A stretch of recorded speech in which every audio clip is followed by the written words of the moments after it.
So here's a funny story.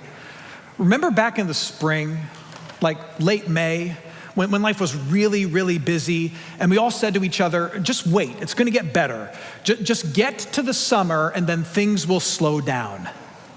And then now it's late August and nothing has changed.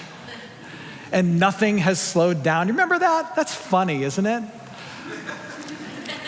But funny in like a sad way that kind of makes you wanna cry. That's why we're doing this series. It's never going to slow down. The life of going and doing and consuming and scrolling, all of the things, it's never going to slow down unless someone comes in from the outside and arrests this dysfunctional dynamic that we find ourselves in. The good news is that someone has entered in, and that someone is Jesus, and Jesus offers an invitation to this hurried and harassed world. And the invitation is to join him in life at a different pace, according to different priorities, and to experience a deeper level of peace. That's what we've been talking about throughout this series, where we take Jesus up at his invitation to reject the urge to just power through the busyness and instead to join Jesus in powering down and experiencing peace. And we are at the point in this conversation where it's time for us to talk about rest, literal rest. The biblical word is Sabbath. You may not know this, but in Jesus' day, rest or Sabbath was a big deal and a very hot topic. The first century Hebrew people, the Jewish people, they lived under what we might call the Old Covenant or the First Covenant, and key to that Old Covenant was the 10 Commandments. And the third of those 10 Commandments says this, Exodus chapter 20, verse 8, I'm sure you know it and have heard it before. It says, remember the Sabbath day to keep it holy. Over time, lots of ideas emerged as to what it meant to keep the Sabbath day holy. And by the time Jesus had arrived on the scene, there was 39 additional laws attached to that third commandment. Laws that had been established governing what work could and could not be done. There were 39 categories of work that were explicitly forbidden on the Sabbath. And in effect, it turned that day of rest into yet another day of work, of observing the law and trying to rest, to Sabbath rightly. And that is alive and well today. I remember living in Queens, New York, and walking through Forest Hills, which is a very Jewish neighborhood. And as I was walking through the neighborhood, on the other side of the street, there was an elderly woman who was on the stoop of her building, and she was yelling for help. She was trying to get attention from anyone who would listen. And so I crossed the street, as did a number of people, and we walked up to her. And I noticed that she was an elderly Jewish woman. She was a Jewish grandmother. And she was trying to get into the building, but there was a button that had to be pushed in order to be buzzed into the building. And you see, it was Saturday. It was the Sabbath. She was not allowed to push the button to be buzzed into the building because pushing that button would qualify as work. And so she was yelling for help to see if someone would come and join her on the stoop and push the button for her, because it was the Sabbath and she couldn't work and you couldn't push a button. Sabbath rest had become another source of burden for what it meant to rest rightly. And maybe you feel that. I mean, odds are you're not Jewish. I mean, if you are here this morning and you happen to be of the Jewish persuasion, welcome, we love you, we're glad you're here. But all of us, many of us at least, feel this sense, this burden to rest rightly. It becomes kind of an obligation for us. We have voices all around us that seem to have more time, more money, and more discipline than us, to vacation more than us, and spend time with their loved ones more than us, and read a good book more than us, and treat themselves more than us. And they say, you guys should do this too. And the only thing we can think is when, how. I got bills and I got kids. Just add Sabbath and rest to the long list of things that apparently I'm not doing right. Do you ever feel that? Well, Jesus enters in and he blows up our first century and our modern understandings of what it means to Sabbath, what it means to rest. Well, one day Jesus is walking through a field with his disciples on the Sabbath, on the resting day.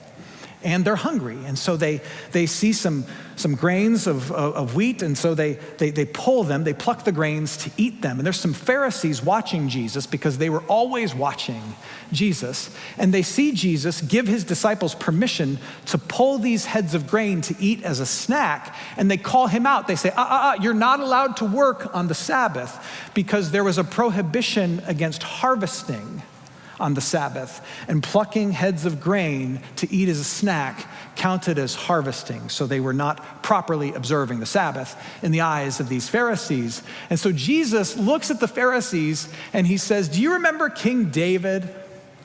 King David once went into the temple, and he took the consecrated bread that was only to be eaten by the priests and nobody else. He took that consecrated bread and he ate it. You see, David could do that because David, given his position as king, had the authority to interpret those laws as he saw fit. And then Jesus drops these absolute bars on the Pharisees. Listen to what he says. He says, Mark chapter 2, starting at verse 27, he says, the Sabbath was made for men. It was made to be a blessing, a gift to mankind. Not man for the Sabbath. It's not something for us to serve and observe and to slave over.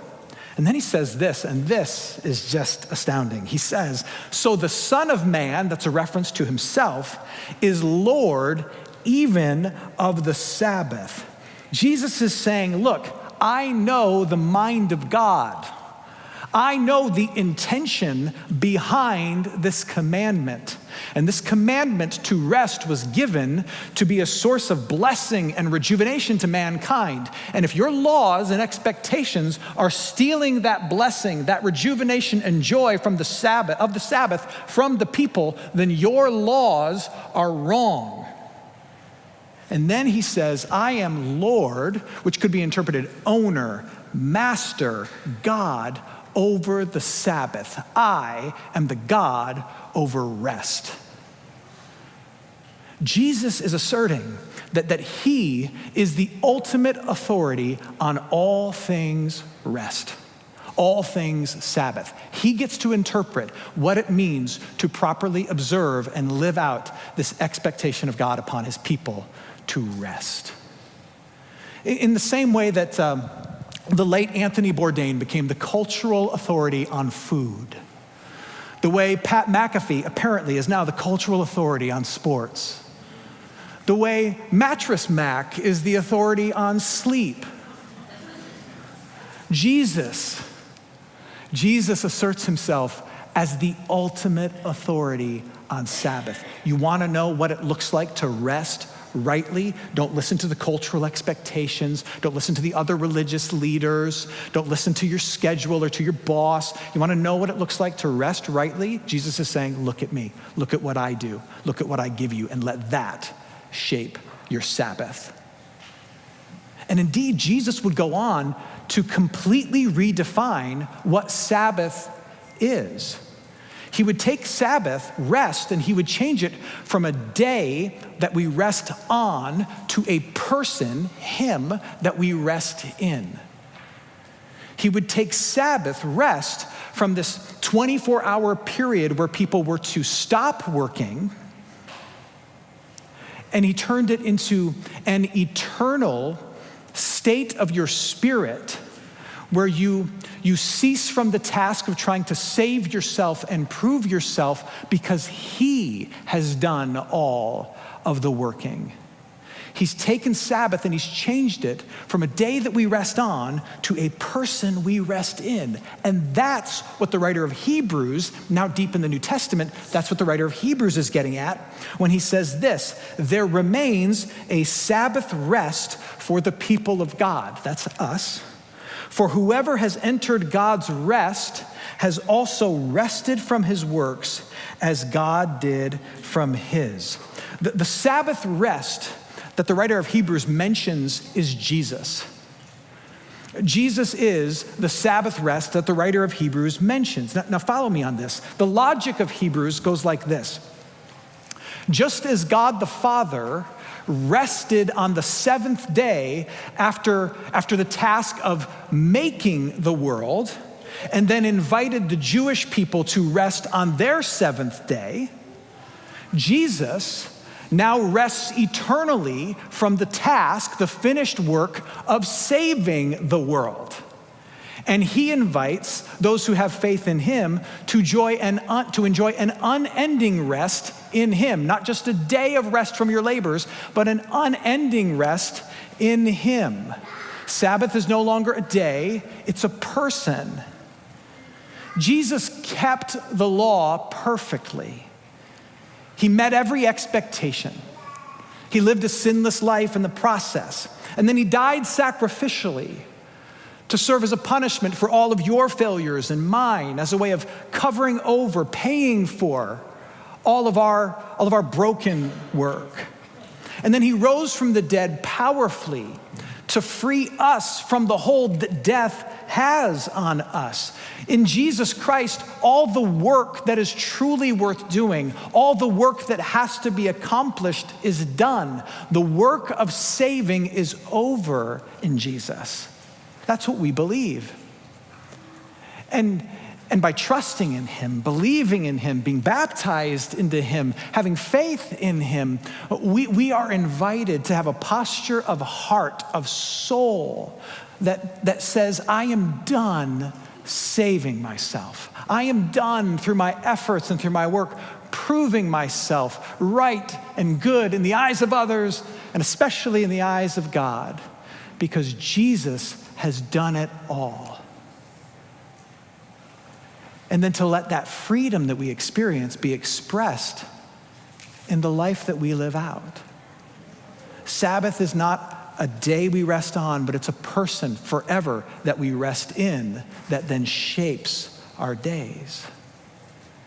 Now, that's not to say that we don't seek moments, hours, days of literal physical rest from our labors. We do, but we now do it as people of Jesus for different reasons. Let me give you a couple of them. We seek to rest from our labors, to Sabbath. We seek to Sabbath and rest from our labors as a way of living in alignment. As a way of living in alignment. Our schedule aligning with our soul. Our soul is at peace. I no longer have to save myself or prove myself. And we want to live in alignment with our schedule, with our soul. I want there to be a little bit of peace in my schedule as well. We also seek some actual physical rest because we want it to be an expression of the freedom that we have in Jesus. Jesus has set you free from working to save yourself, which means you are free to cease from your labors when nobody else does, as an expression of that freedom, as a way of saying, I am not a slave to or imprisoned by my work. I am set free by Jesus. We do it for totally different reasons. Let me give you a handful of others. Why and how we rest as followers of Jesus. We rest because rest in this world is an act of rebellion. And I know there's a little bit of rebel in many of you. To rest is to resist what is a demonic lie that has captured the hearts of many and most in our world. I talked about it in the very first week of this series. There's this lie that says, in our current modern world, that says, I do not exist, I do not matter if I do not produce and I do not achieve. You could say that the catchphrase, the motto of our age is, I do, therefore I am. I do, therefore I am. And that has captured our hearts, and it keeps us going and doing and scrolling and consuming like crazy. The German philosopher Byung-Chul Han, yes, German philosopher Byung-Chul Han, has written extensively about this. And he says that we live in an achievement society. And he writes that an achievement society is the society of self-exploitation.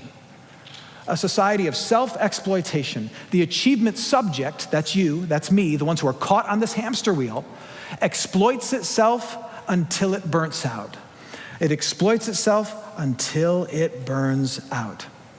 In that kind of a world, to rest is to resist and rebel against the lie that says you don't exist and you don't matter if you don't achieve.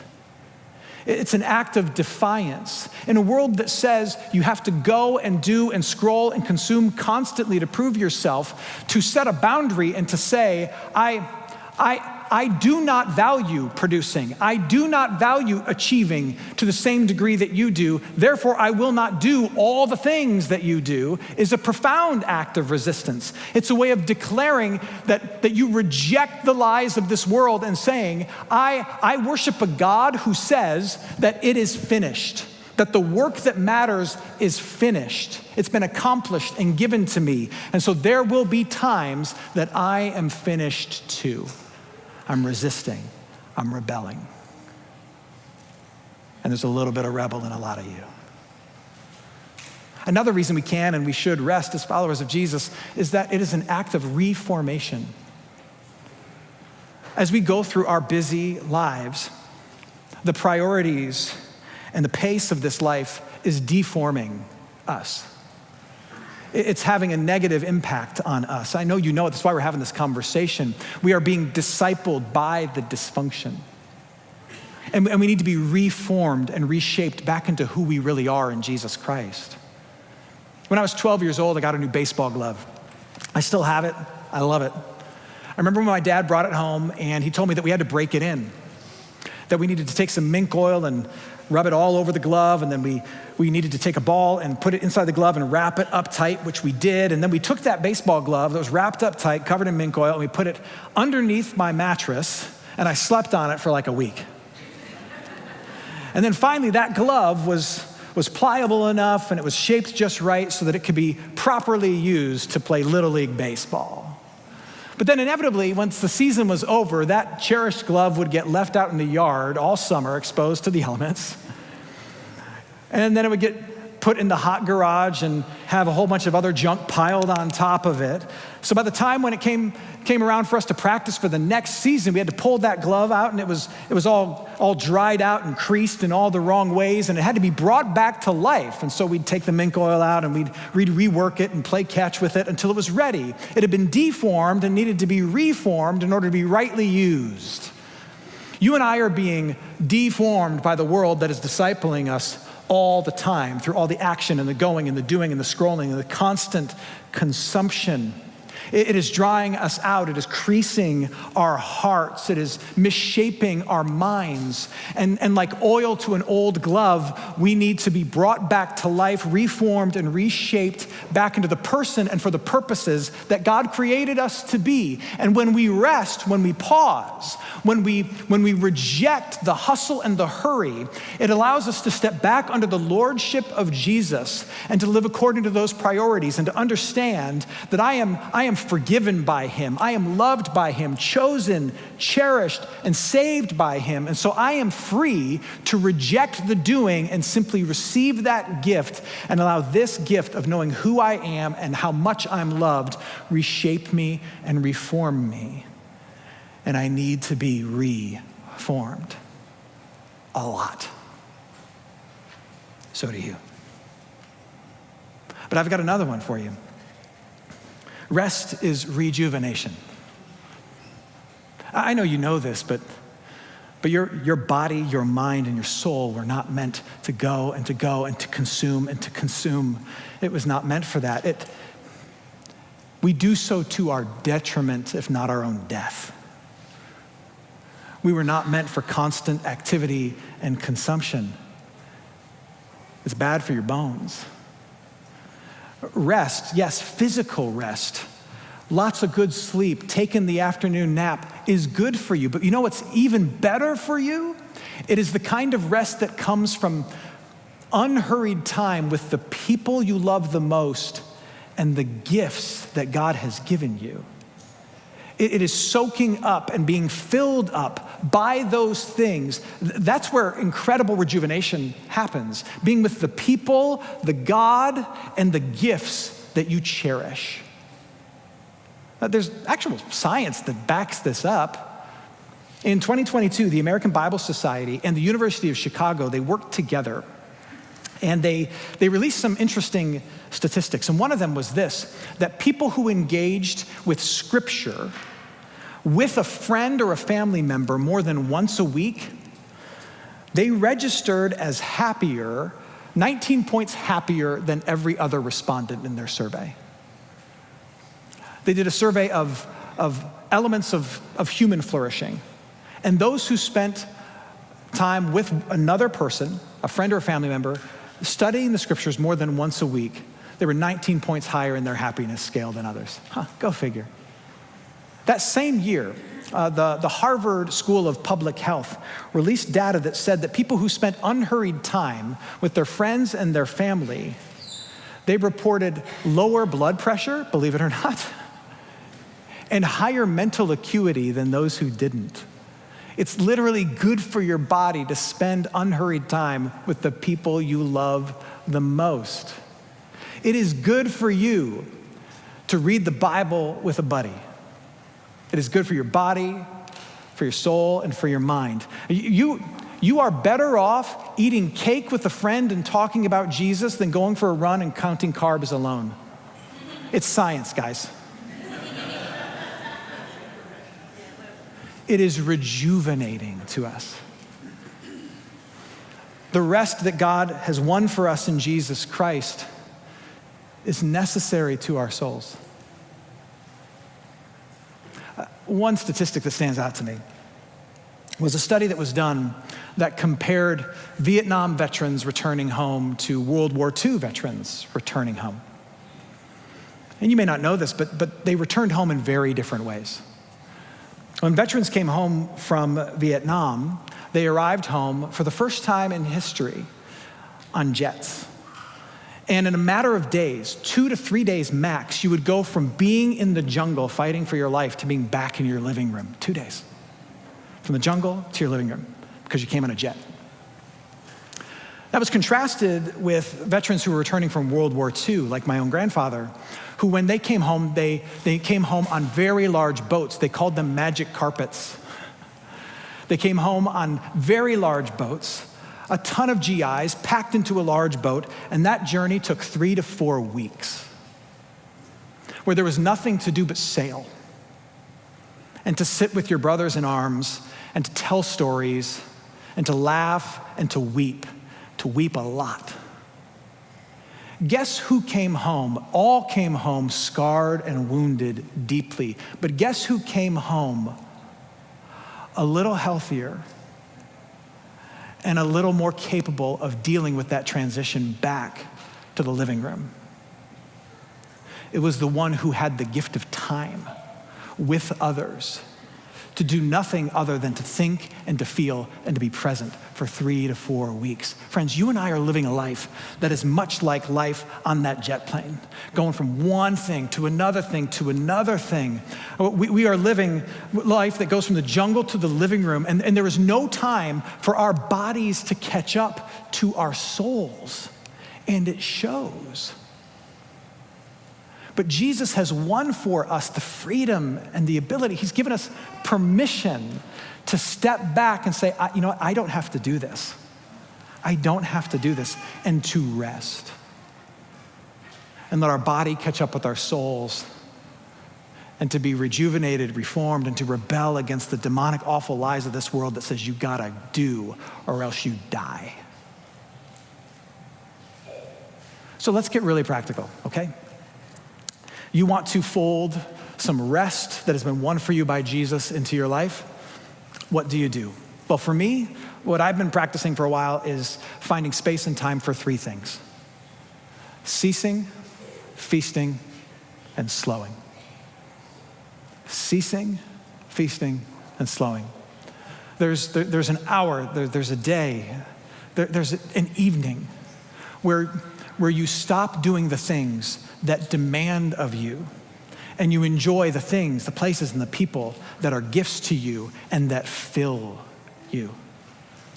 Is there any time that you can find, that you can carve out, that you can protect on that schedule of yours where you can cease from the things that demand and you pull out, and you can simply enjoy the things that fill you up? You can cease the stuff that demands. And you know what those things are. But feasting is where you take the time to drink deeply from those gifts, from the people and the places and the God who loves you so much. It's an hour, it's a morning, it's a whole day if you can get it, where you prioritize taking a long walk with your wife. It's been a long time since you've done that. Where you have a family game night with the kids, and it's chaotic and it's crazy and it ends in tears, but it's the people that you love, you know? It's a good drink with a good book. It's enjoying the gifts of God. Do you ever stop the work of procuring the gifts to actually feast upon them?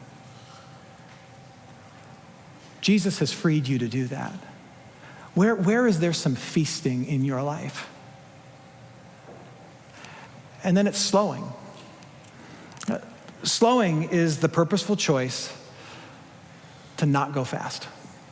It's an hour, it's an evening, it's a day where you choose the slow things. You choose the longer line at H-E-B on purpose. You choose the far right lane on I-10 on purpose. You choose to make the meal that takes you an hour and a half on purpose. You choose the 45-minute wait for a dinner with friends on purpose, so that you can disengage from the constant go, go, go of life, and you can choose in those moments to engage with yourself, with your situation, with your God, and just be still, and just be present. It's going slow. It's reading the whole book to your kids at night when you put them to bed, and not grabbing 3 pages at a time as you turn. I don't know why Dr. Seuss made his book so long, but it does, in fact. It takes a good 30 minutes to read all of Sam I Am, Green Eggs and Ham. It takes a long time. It's reading the whole thing. It's purposefully slowing. Is there any space in your life that you can commit to ceasing some of this stuff? To feasting upon the gifts? And to slowing down as a way for your schedule to align with your soul, which is at peace because of Jesus. And as an expression of the freedom that he's won for you, you can do this. I've curated a list of resources to help us on this journey, and I encourage you to check them out. You can scan the QR code that's on the screen. It's also out in the lobby as you exit. In fact, we have a couple copies of one of the books that I recommend, The Ruthless Elimination of Hurry by John Mark Comer. If there's some left there, you can grab one, take it. It's yours. I encourage you to check out these gifts. We're going to close today the same way we've closed each week, which is with a moment of silence and then a prayer where we can be present in the moment, present with Jesus, and we can ask him to help us with these things. But before we do that, I have one more encouragement for you. Do you remember back in the spring, in late May, when things were really, really busy? And we said to ourselves, just wait, just got to get to the summer, then things will change and things will slow down. Do you remember that? And then do you remember how we got to August and it didn't change and it didn't slow down? It never will. It won't. If you wait for your schedule to change on its own, or for other people around you to shift their expectations, if you wait on those things, you will wait forever. It will never change. No one else is going to fight for your rest other than Jesus, who has already fought for your rest and won it for you. It simply now comes down to whether or not you will receive it and choose to experience it. But you will not experience it until you choose to prioritize it. Will you choose to prioritize it? Because it's been won for you. You can because of Christ.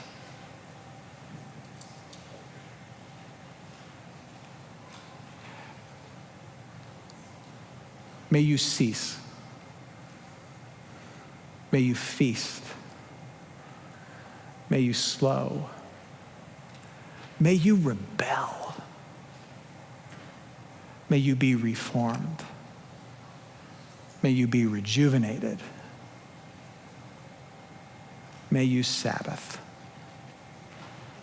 Amen.